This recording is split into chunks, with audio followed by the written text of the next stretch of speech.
अस्सलाम वालेकुम। देखती आंखों सुनते कानों को मेरा सलाम। कैसे हैं आप सब? मैं बिल्कुल ठीक हूँ, अल्लाह का शुक्र। उम्मीद है आप भी सब खैरियत से होंगे। जी हाँ, मैं इस वक्त खड़ी हूँ बस स्टॉप पे। आपको जो नज़र आ रहा है ना बच्चा स्कूल, मैं भी बच्चों को स्कूल छोड़ के आई हूँ। आज 7:30 बजे ही छोड़ आई थी क्योंकि मुझे लेनी थी बस। और मेरी है आज मनहाइम में एक अपॉइंटमेंट 9 बजे, और मैं 9 बजे मैं पहुँच जाऊँगी अगर मैं अभी बस लेती हूँ। तो बस जी, पहले लेंगे बस, फिर लेंगे ट्रेन, और फिर जाते हैं अपॉइंटमेंट पे। किस चीज़ की अपॉइंटमेंट है?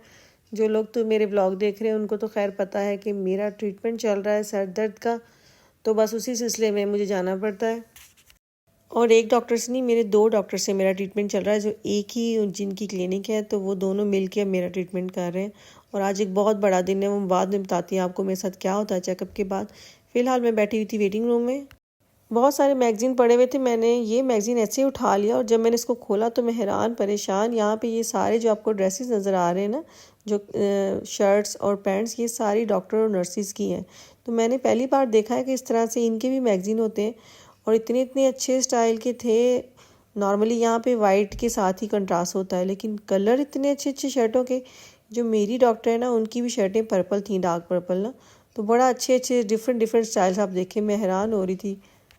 यहाँ पे अक्सर नॉर्मली ये होता है कि जब किसी भी आप क्लिनिक में जाते हैं ना, वहाँ उन्होंने थीम रखी होती है वाइट के साथ। कोई ब्लू कलर होगा वाइट के साथ, या पर्पल होगा, ग्रीन होगा। तो जिस तरह का कंट्रास्ट होता है ना, उस तरह की शर्टें इन्होंने पहनी होती है। लेकिन मैंने पहली बार ये चीज़ देखी। अच्छा, उसके बाद में आगे प्री मार्क। अच्छा, आप यहाँ ये आपको फ्रॉकें नज़र आ रही, कितनी अच्छी सिली हुई है, कितने अच्छे कलर है।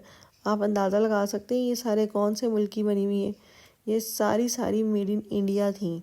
और अक्सर मैंने यहाँ पे बहुत सारे कपड़े देखे जो मेड इन बांग्लादेश होते हैं। पहली बार मैंने ये इंडिया के कपड़े देखे, और जब मुझे कलर देखे ना, मुझे अंदाज़ा हो गया था। पर मुझे ये था कि शायद बांग्लादेश के कपड़े हैं, क्योंकि सारे कॉटन लोन और उस पर बनते। लेकिन ये सारे जितनी भी मैं आपको कपड़े दिखाऊंगी ना, ये सारे इंडिया के हैं। इसका कपड़ा बहुत लोकल सा था, ये काफ्तान सा बना हुआ था, लेकिन जो फ्रॉकें थी ना, चिकन की, कॉटन की, इस पर कढ़ाइयाँ हुई हुई, वो सारी जो है वो इंडिया की। मैं हैरान हूँ कसम से। हम लोग यहाँ बैठ के, मुझे तो खैर अच्छा लगता है खुद पाकिस्तान से कपड़े मंगवा के पहनना, लेकिन अगर हम यहाँ से जाएं और उनके लिए कपड़े लेके जाएं, तो वो सोच भी नहीं सकते कि ये सारे कपड़े जो हैं ये उन्हीं मुल्कों से बन के इधर से आते हैं और फिर वापस वहीं जाते हैं। जब मैंने कलर देखे ना, मुझे अंदाज़ा हो गया था, क्योंकि यूरोप में ये इस तरह के कलर यूज़ नहीं होते। अच्छा, मैं देख रही थी कि कोई इज़ना के साइज़ का मुझे कुछ समझ आया, लेकिन इज़ना के साइज़ की कोई फ़्रॉक नहीं थी। और ये भी सारी फ़्रॉकें जो है ना, 3 से 4 साल के बच्चों के लिए अच्छी थी, इनकी बाजू नहीं थे। तो अगर तो आपके बच्चे छोटे हैं और आप गर्मियों की शॉपिंग करना चाहते हो, तो प्री मार्क ज़रूर आएँ। बहुत अच्छी अच्छी फ़्रॉक्स, वो जो सॉफ्ट वाला कपड़ा होता है, उसमें भी इनके पास 2-2 3-3 में थी। ये वाली जो है, ये जो यहाँ नॉर्मली C&H से मिल जाती है। लेकिन कॉटन की और चिकनकारी की जो फ़्रॉकें हैं ना, वो बहुत अच्छी प्री मार्क में आई हुई हैं। तो जिनके बच्चे छोटे हैं वो गर्मियों की शॉपिंग ज़रूर यहाँ से करें। और अभी मैं आपको गर्मियों के जूते दिखाती हूँ कि वो कितने अच्छे थे। मेरे बच्चे तो अब बड़ी हो गई हैं दोनों माशाल्लाह, तो उनके साइज़ की चलो चप्पलें शप्पलें तो फिर भी मिल जाती है, लेकिन ये कपड़े जो थे ना, ये छोटे बच्चों के बहुत अच्छे और बड़े मज़े के कपड़े के बने, मतलब लॉन और कॉटन, पतली वाली गर्मियों वाली कॉटन, उसके बने थे। अच्छा, एक और चीज़ जो मैंने देखी, एक डिफरेंट चीज़, ये कुर्ता भी मिल गया। मैं क्या वाह जी वाह। अगर किसी को बड़ी पे सूट नहीं मिल रहा, पाकिस्तान से नहीं ला सकते या नहीं मंगवाए, तो प्री मार्क में जी कुर्ते भी आए हुए हैं लड़कों के, लेकिन एक ही कलर था और एक ही डिज़ाइन था और डिफरेंट चीज़ें नहीं थी। लेकिन जो शर्टें थी ना, वो कॉटन की, वो कॉलर वाली, वो बहुत सारे डिज़ाइंस में थी। तो गर्मियों की शॉपिंग कहीं से ना करें, यहीं आए आप। ये सारी सैंडल देख रहे हैं, सैंडल कितने अच्छे कलर हैं सारे। मुझे तो पता नहीं क्यों बच्चों के ना कलरफुल कपड़े अच्छे लगते हैं, कलरफुल जूते।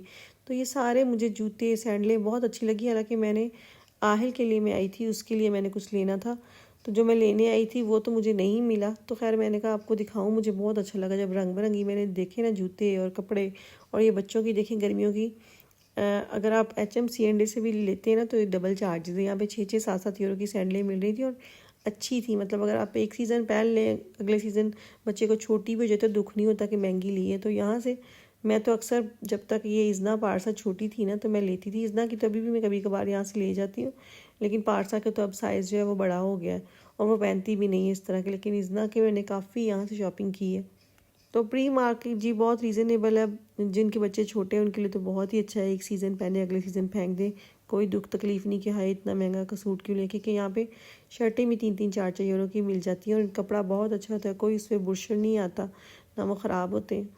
तो जर्मनी में ये बच्चों के कपड़ों के लिए और क्या कहते हैं नाइट सूट्स के लिए और जूते जो स्लीपर्स वगैरह उसके लिए बेस्ट दुकान है। और भी मेकअप की एक्सेसरी भी बहुत अच्छी मिल जाती है। अच्छा मेरा ज़्यादा नहीं मैं घूमी, मैं सिर्फ आधा घंटा वहाँ प्री मार्क से चीज़ें लेके और फिर मैं निकल आई थी, वन ऑफ आ गई थी क्योंकि मैंने बच्चों को जाके लेना था। मैं 1 बजे था कि मैं पहुँच जाऊँगी, क्योंकि घर जाके खाना शाना खा के थोड़ा सा रेस्ट करके फिर मुझे अपने एक डॉक्टर के पास जाना है जो गांव में ही है, मतलब फैमिली डॉक्टर के पास। एक्चुअली मैं 6 महीने से उसके पास गई नहीं हूँ, तो मेरी सारी रिपोर्टें वगैरह मुझे लग रहा था कि मेरे डॉक्टर्स जो हैं वो एज ए क्या कहते हैं लेटर नहीं भेजी है उन्होंने, तो मैं खुद जाके दे आऊँ ताकि उसके पास सारा डेटा हो कि क्या क्या प्रोसेस चल रहा है इसकी, क्या क्या हेल्थ है और क्या क्या नहीं। तो मेरी बहुत सारी रिपोर्टें रहती थी जो मैंने उसको जाके देनी थी। ये भी अपॉइंटमेंट मैंने कोई 20 दिन पहले मुझे मिली हुई है, और फैमिली डॉक्टर से भी आप यकीन करें अगर आपने अपॉइंटमेंट लेनी है तो आपको 20 से 25 दिन लग जाते हैं। अच्छा जी, तो आज का ट्रीटमेंट क्या था, आज मुझे जाना था, जो मेरा MRI हुआ था उसकी रिपोर्टों के साथ उन्होंने मुझे दवाई दी हुई थी कि आप ये 4 हफ्ते खाएं, अगर तो फ़र्क पड़ता है ठीक है, वरना हम आपका ऑपरेशन करेंगे। तो जी मैं 4 हफ्ते बाद आज गई हूँ तो कोई फ़र्क नहीं पड़ा, तो उन्होंने जी आज मुझे खैर ऑपरेशन का मुझे सजेशन दे दी है और साथ मुझे पेपर बना के दे दिया है कि जाके आप अपॉइंटमेंट लेनी है और उनसे बातचीत करें जाके, फिर ऑपरेशन कब करना है वो फिर वो डिसाइड करेंगे। हम आपको जो है वो आगे भेज रहे हैं ऑपरेशन के लिए, क्योंकि उन्होंने मेरे सारे ट्रीटमेंट जिस तरह से कर सकते थे उन्होंने कर लिए, एज ए क्रंकन जिम्नास्टिक, मसाज के थ्रू, टैबलेट्स के थ्रू, और वो मुझे वो जो दे दिया उन्होंने गैजेट सा, वो जो ग्रेट एक दिया था मुझे वाइब्रेशन के लिए उसके साथ, लेकिन कोई फ़र्क नहीं पड़ा। तो अब ये लास्ट ही मेरा हर बार उन्होंने कह दिया कि आपका ऑपरेशन ही होगा, लेकिन मैं डर रही हूँ कि वो ऑपरेशन बहुत रिस्की है, इसलिए अब मैं सबसे पूछ के अपनी कज़नों से, चाचू से और यहाँ जिन डॉक्टर्स को हम जानते हैं सबको अपनी रिपोर्टें दिखा के, और जब मुझे लगेगा कि हाँ ये इतना नहीं है ख़तरनाक तो फिर मैं करवा लूँगी। तो बस ये उसके बाद मैं आ गई अपनी फैमिली डॉक्टर के पास। तो मेरे फैमिली डॉक्टर ने भी मुझे यही मशवरा दिया है कि जैसा वो कह रहे हैं वैसे करवा लें, और साथ जी मेरे सीने में भी काफ़ी अरसे से दर्द था, तो मैं अपनी तसल्ली के लिए उन्होंने मेरी जी ECG भी कर दी है सारी, लेकिन अल्लाह का शुक्र है कि ठीक है सब। वो सब कुछ जो है ना वो मेरी जो वेन है नर्व सिस्टम की जो ब्लॉक हुई हुई है उसकी वजह से हो रहा है।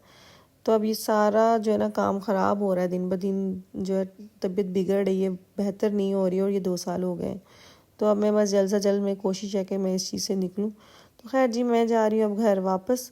घर क्या जाना है, पहले जो मेडिसिन मुझे आज एक और नहीं मिली है वो लेनी है, फिर रिजवान के पास जाना है, उनको थोड़ा सा काम है, और फिर जाएंगे घर। आप यकीन करें सुबह 8 बजे से निकले, सारा दिन ऐसे ही गुजर जाता है। और मेरी हिम्मत है, मैं कहती हूँ कि मैं इस तबीयत के साथ चलती फिरती रहती हूँ, मेरा बैठने को दिल ही नहीं करता, ना मुझसे बैठा भी नहीं जाता। मैं घर पे भी होंगी ना तो मैं बैठती नहीं हूँ।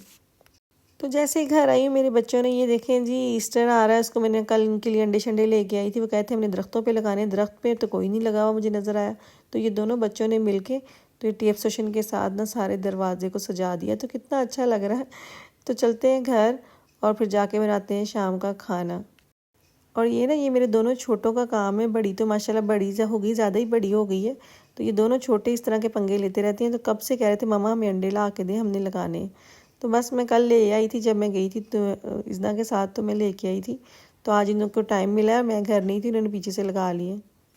तो जी यहाँ बन रहा है रात का खाना। मैंने आज बनाई है बिरयानी। जब मुझे कुछ समझ नहीं आता तो फिर मुझे लगता है बिरयानी बना लेनी चाहिए, ना मुझे आटा गूंदना पड़ेगा, ना मुझे रोटियां बनानी पड़ेंगी, ना सालन बनाना पड़ेगा, ये 1 घंटे में बन जाएगी। और वैसे भी पारसा गई हुई थी 2-3 दिनों से, घर नहीं थी, तो उसको ये था कि मामा कुछ मेरी पसंद का बनाया, तो मैंने कहा चले बिरयानी बना लेती हूँ, मुझे आसान भी लगती है बनानी। तो चले जी, मुझे दे अब इजाज़त, अपना बहुत सारा ख्याल रखिएगा, मुझे भी दुआओं में याद रखिएगा, मुझे आप लोगों की दुआ की बहुत ज़रूरत है। तो इंशाल्लाह कल आऊँगी एक नए व्लॉग के साथ। तो इसी दुआ के साथ कि अल्लाह ताला आपकी ज़िंदगी में आसानियाँ पैदा करे और आपको भी तौफीक दे दूसरों की ज़िंदगी में आसानियाँ पैदा करने की, और अल्लाह ताला आपको हर तरह के कर्ज़ और मर्ज़ से महफूज रखे। तो कल तक के लिए अल्लाह हाफ़िज़।